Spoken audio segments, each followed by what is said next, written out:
क्या देश के लाखों केंद्रीय कर्मचारियों और पेंशनर्स के लिए साल 2026 की सबसे बड़ी खुशखबरी आ चुकी है?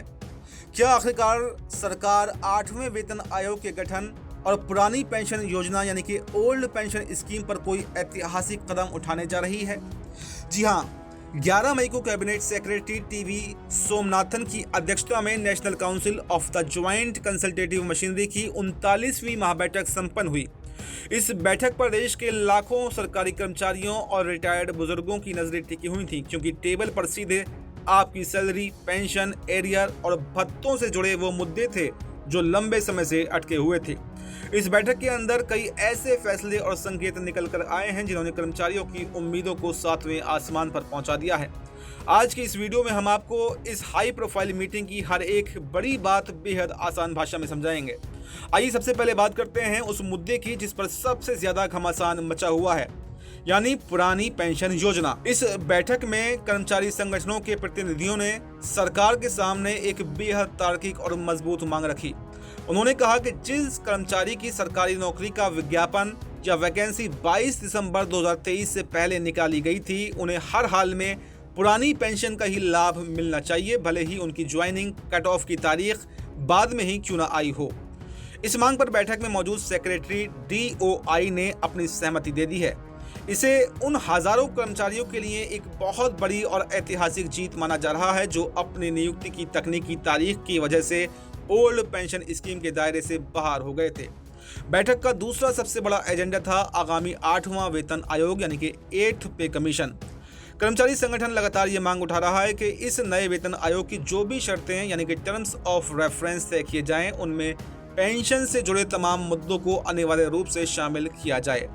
बुजुर्ग पेंशनर्स के हक में आवाज उठाते हुए मांग की गई कि मौजूदा पेंशन राशि में सम्मानजनक रिवीजन और इजाफा होना चाहिए।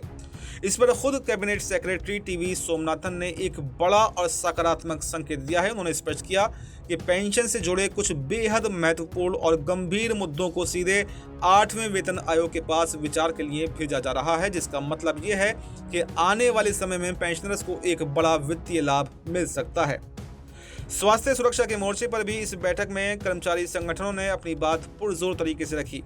मांग की गई कि केंद्रीय कर्मचारियों और पेंशन भोगियों के इलाज पर होने वाले खर्च का पूरा रीइंबर्समेंट यानी कि 100% भुगतान सरकार को ही करना चाहिए। इस दौरान ये बात भी सामने आई कि पिछले एक दशक से हियरिंग एड यानी कान की मशीन जैसी जरूरी चिकित्सा सुविधाओं की रीइंबर्समेंट दरों में कोई भी बदलाव नहीं किया गया है।